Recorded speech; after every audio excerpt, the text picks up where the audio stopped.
এই নিন শাশুড়ি মা, আপনার মেয়েকে রেখে দিন, আমি ডিভোর্স ফাইল করে পাঠিয়ে দেবো। ঝগড়া ঝামেলা তো সব সম্পর্কে হয় বাবা, আমরা তো আছি, তাই বলে ডিভোর্স কেন? কি হয়েছে বাবা? ঝগড়াঝাটি হলে ঠিক করা যায় মা, কিন্তু সন্দেহ কোনোদিন ঠিক করা যায় না। ও আমাকে এত পরিমাণ সন্দেহ করে তা বলার কথা না। বন্ধুর বাড়ি কেন যাচ্ছি? নিশ্চয়ই তার বউয়ের সাথে সম্পর্ক আছে। কাজ থেকে কেন লেটে ফিরছি? নিশ্চয়ই গার্লফ্রেন্ড নিয়ে ঘুরতে গেছিলাম। এইসব সন্দেহ করতে থাকে। ইভেন্ট আমি বাড়িতে ফ্রিজ কিনিনি যাতে প্রতিদিন বাড়িতে টাটকা সবজি আনতে পারি। ওর সন্দেহ যে আমি বাজারে অন্য কারোর সাথে দেখা করতে। রাতে অফিস থেকে ফিরতে দেরি হলেই ওর সন্দেহ আমি কারোর সাথে ঘুরতে গেছিলাম।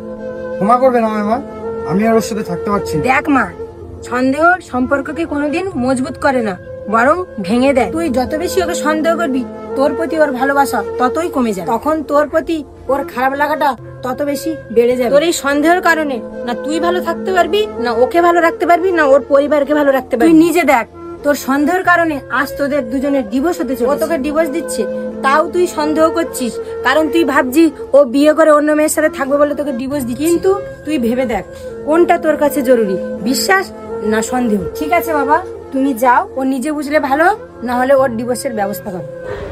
সন্দেহ একটি ভালোবাসার সুখের সংসারকে নষ্ট করে দিতে পারে।